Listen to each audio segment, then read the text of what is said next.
Hello friends, good morning. मेरा नाम है निकेत अवधिया और मैं आप सभी का अपनी इस यूट्यूब चैनल पर स्वागत करता हूं। जैसा कि हम पुलिस भर्ती परीक्षा के अंतर्गत इम्पोर्टेंट क्वेश्चंस की एक श्रृंखला को शुरू किए थे, उसके अंतर्गत आज हम मध्यकालीन इतिहास से संबंधित कुछ क्वेश्चंस पढ़ेंगे जो पिछले सालों में आ चुके हैं और इनकी आगे भी आने की बहुत ज़्यादा संभावना है। अर्थात पुलिस भर्ती परीक्षा के अंतर्गत जो भी क्वेश्चंस प्रीवियस ईयर्स में मध्यकालीन इतिहास से संबंधित आए हुए हैं उनके बारे में हम डिस्कस करेंगे। तो इससे पहले भी मैंने 2 मॉक टेस्ट अपलोड किए हैं। ये 2 इंपॉर्टेंट क्वेश्चंस की श्रृंखला को अपलोड किया है। उसको अगर जो अभी तक आपने नहीं देखा है तो उसको भी आप देख लीजिएगा, डिस्क्रिप्शन में लिंक दी हुई है। तो चलिए स्टार्ट करते हैं। पहला क्वेश्चन है, भारत में प्रथम मुस्लिम आक्रमणकारी था? Option A Qutubuddin Aibak, option B Mahmud Ghazni, option C Mohammad bin Qasim या ऑप्शन डी मोहम्मद गौरी। तो इसमें से पहला मुस्लिम आक्रमणकारी कौन था या प्रथम मुस्लिम आक्रमणकारी कौन था जिसने भारत पर आक्रमण किया था? तो देखिए इसका करेक्ट आंसर क्या हो जाएगा। इसका करेक्ट आंसर होगा ऑप्शन सी मोहम्मद बिन कासिम। अर्थात मोहम्मद बिन कासिम ने सबसे पहले भारत पर आक्रमण किया था। ये मोहम्मद गौरी और मोहम्मद गजनी से भी पहले आक्रमण किया था। बस इसका आक्रमण उतना ज़्यादा प्रचलित नहीं है क्योंकि बहुत बड़ा आक्रमण नहीं किया था ये, पर सबसे प्रथम की जब बात करेगा तो प्रथम के रूप में मोहम्मद बिन तुगलक का ही नाम आएगा। ठीक है, तो इसको आप ध्यान रखिएगा। बढ़ते हैं अगले क्वेश्चन की ओर। अगला क्वेश्चन बोल रहा है हमारा, निम्न में से कौन मध्यकालीन भारत का प्रथम महिला शासिका थी? Option A Razia Sultan, option B Chand Bibi, option C Durgavati या ऑप्शन डी नूरजहां। तो इसमें से मध्यकालीन इतिहास की प्रथम महिला शासिका कौन रही होगी? तो हमारा correct answer option A Razia Sultan. अर्थात रजिया सुल्तान ही मध्यकालीन भारत की प्रथम महिला शासिका थी जिसने भारत पर शासन किया था। ये सल्तनत काल की प्रथम महिला शासिका बोल दी जाए या मध्यकालीन भारत की प्रथम महिला शासिका बोल दी जाए, दोनों तरह से क्वेश्चन आते हैं, दोनों तरीके से आपको याद रखना, सल्तनत कालीन और मध्यकालीन इतिहास। चलिए बढ़ते हैं अगले क्वेश्चन की। अगला क्वेश्चन है, गाजी मलिक किस वंश का संस्थापक था? गाजी मलिक किस वंश का संस्थापक था? ऑप्शन ए है तुगलक वंश, option B Khilji, option C Sayyid, option D Lodi. तो गाजी मलिक किस वंश का संस्थापक था? तो देखिए गाजी मलिक की बात करते हैं, इसका पूरा नाम मोहम्मद बिन तुगलक था जिसे गाजी की उपाधि दी गई थी। तो गाजी मलिक किस वंश का संस्थापक होगा? तुगलक वंश का, क्योंकि इसका नाम ही मोहम्मद बिन तुगलक था और तुगलक वंश का प्रथम शासक था ये, इसीलिए इसके नाम पर ही तुगलक वंश का नाम रखा था। तो गाजी मलिक या मोहम्मद बिन तुगलक किस वंश का संस्थापक था? तुगलक वंश का संस्थापक था।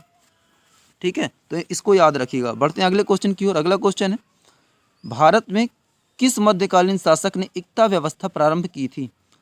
तो इक्ता व्यवस्था, option A Balban, option B Iltutmish, option C Alauddin Khilji या ऑप्शन डी इनमें से कोई नहीं।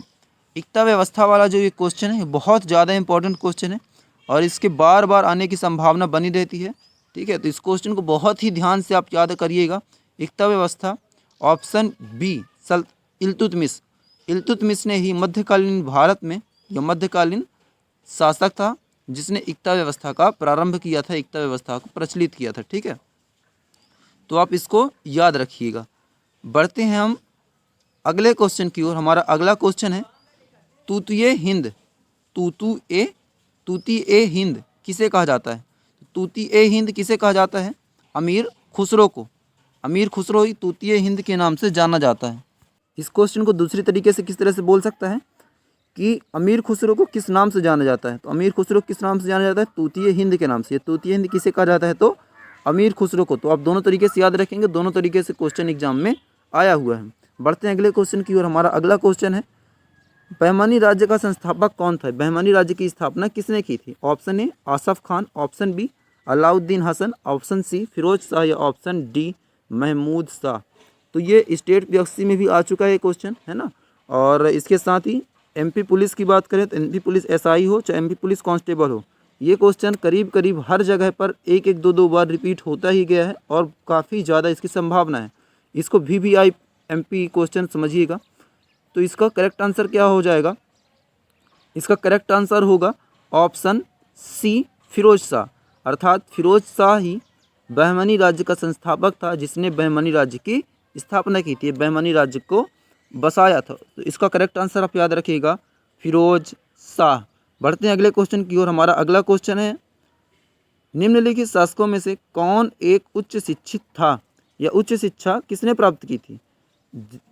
Option A Balban, option B Alauddin Khilji, option C Ibrahim Lodi या ऑप्शन डी शेर शाह। तो इनमें से सबसे ज़्यादा शिक्षा या उच्च शिक्षा की बात की करता है, उच्च शिक्षा किसने प्राप्त की थी? Option D Sher Shah. अर्थात शेर शाह ने ही उच्च शिक्षा प्राप्त की थी, ये शेर शाह उच्च शिक्षित था। ठीक है, तो इस क्वेश्चन को आप याद रखिएगा, शेर शाह, शेर शाह वही शेर शाह है, शेर शाह सूरी वाला। बढ़ते हैं अगले क्वेश्चन की ओर। अगला क्वेश्चन है, पानीपत का प्रथम युद्ध किसके मध्य हुआ था? ये पानीपत का युद्ध किसके किसके मध्य हुआ था? ऑप्शन ए है बाबर और राणा सांगा, ऑप्शन बी हेमू और मुगल, ऑप्शन सी हुमायूं और शेर खां, ऑप्शन डी बाबर और इब्राहिम लोदी। तो इनमें से किसके किसके मध्य हुआ था पानीपत का प्रथम युद्ध? पानीपत का प्रथम युद्ध बाबर और इब्राहिम लोदी के बीच, ऑप्शन डी बाबर और इब्राहिम लोदी के बीच सन 1526 में। ये सन भी आप याद रखिएगा, 1526 ईस्वी में पानीपत का प्रथम युद्ध लड़ा गया था। किसके किसके बीच? बाबर और इब्राहिम लोदी के बीच। ये बाबर और लोदी वंश के बीच। इसके बाद लोदी वंश का पतन हो गया था और लोदी वंश समाप्त हो गया। इसका कभी नहीं पता है, इसका उद्गम कभी नहीं हो पाया। ठीक है, इसके बाद मुगल वंश का स्थापना हो गई थी। बढ़ते हैं अगले क्वेश्चन की ओर। हमारा अगला क्वेश्चन है, शेर शाह का उत्तराधिकारी था या शेर शाह का उत्तराधिकारी कौन था? Option A Sujat Khan, option B Islam Shah, option C Firoz Shah या ऑप्शन डी मोहम्मद शाह। इनमें से कौन शेर शाह सूरी का उत्तराधिकारी था? ये कि कौन शेर शाह सूरी के बाद राजगद्दी पर बैठा? तो इसका correct answer option B Islam Shah. इस्लाम शाह ही शेर शाह सूरी का उत्तराधिकारी था तथा शेर शाह सूरी के बाद राजगद्दी पर बैठा था। इसका करेक्ट आंसर आप याद रखिएगा, इस्लाम शाह। हालांकि ये बहुत ज़्यादा समय तक शासन नहीं कर पाया, ये अयोग्य शासन था। ठीक है, एक अयोग्य शासक था, इसी कारण से ये ज़्यादा समय तक गद्दी पर नहीं बैठ पाया। बढ़ते हैं अगले क्वेश्चन की ओर। हमारा अगला क्वेश्चन है, हल्दी घाटी का युद्ध किस वर्ष में हुआ था?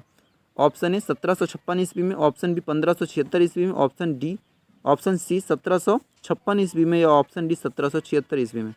इनमें से हल्दी घाटी का युद्ध किस वर्ष हुआ था? तो पहले तो ये जानना जरूरी है, हल्दी घाटी का युद्ध किसके किसके बीच हुआ था? तो अकबर और महाराणा प्रताप के बीच हुआ था। और कब हुआ था? तो 1576 ईस्वी, 1576 ईस्वी, सॉरी 1576 ईस्वी में।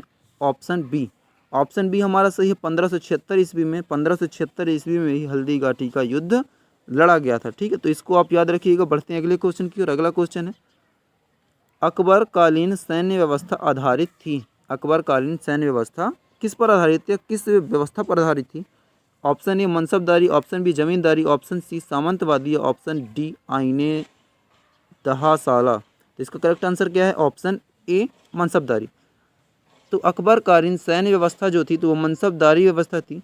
ठीक है, तो इस क्वेश्चन का आप बहुत ही इंपॉर्टेंट ढंग से याद रखिएगा। ये क्वेश्चन भी बहुत बार रिपीट हो चुका है। तो इसका करेक्ट आंसर क्या है? ऑप्शन ए मनसबदारी सैन्य व्यवस्था। ठीक, बढ़ते हैं अगले क्वेश्चन के। अगला क्वेश्चन है, अकबर के ने किसका निर्माण कराया था? अकबर ने किसका निर्माण कराया था? ऑप्शन ए बुलंद दरवाज़ा, option B Jama Masjid, option C Qutub Minar या ऑप्शन डी ताजमहल। तो अकबर ने किसका निर्माण कराया था? इसका मतलब ये है कि जो भी ऑप्शन में दिए उनमें से किसका निर्माण कराया था? तो ऑप्शन ए बुलंद दरवाज़ा।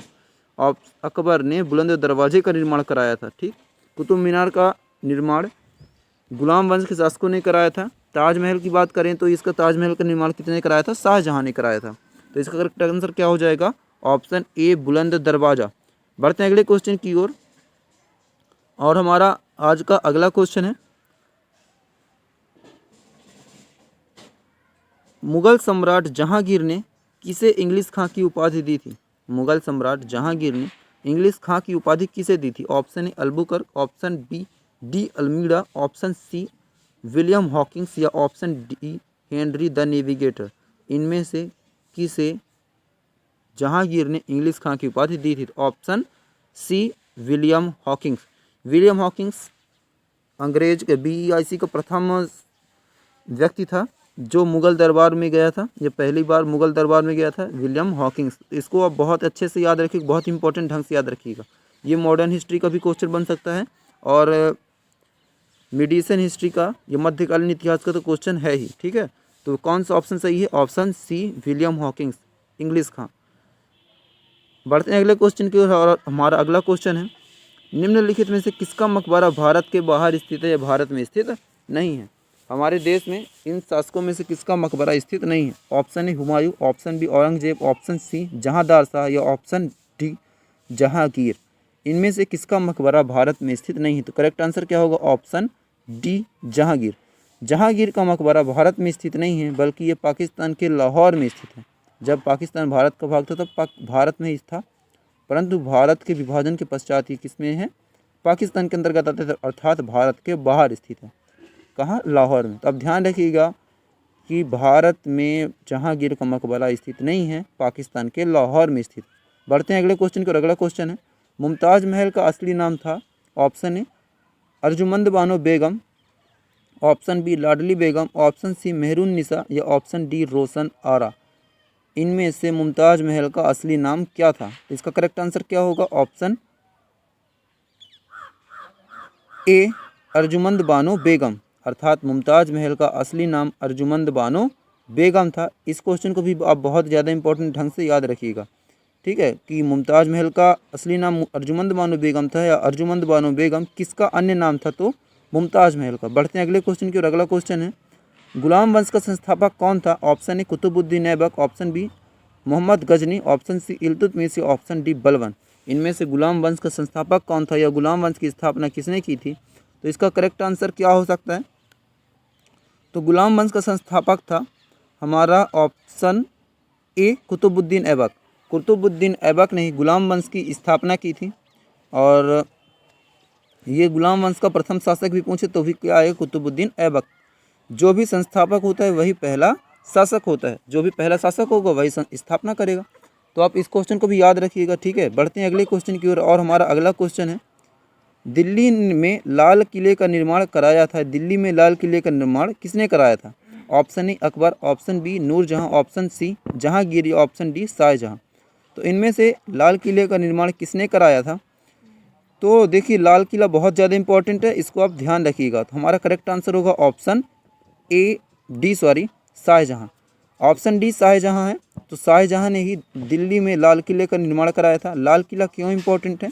क्योंकि यहाँ से प्रधानमंत्री और राष्ट्रपति हर साल गणतंत्र दिवस और स्वतंत्रता दिवस के दिन भाषण देते हैं, देश को संबोधित करते हैं, और हर साल ये होता है। तो लाल किला बहुत ज़्यादा इंपॉर्टेंट है, और इसका निर्माण किसने कराया था? तो इसका निर्माण कराया था हमारे मुग़ल बादशाह शाहजहां ने। तो बढ़ते हैं हम अगले क्वेश्चन की ओर, और हमारा अगला क्वेश्चन है सिर्रे अकबर के लेखक थे या सिर्रे अकबर के लेखक कौन थे? देखिए जो सिर्रे अकबर है ये है अकबर की जीवनी है, इसमें पूरा अकबर का जीवन का वर्णन किया गया है। ऑप्शन ए है अबुल फजल, option B Dara सिको, option C मुल्ला शाह या ऑप्शन डी शाह वली उल्लाह खां। तो इसका करेक्ट आंसर हो जाएगा ऑप्शन बी दारा सिको।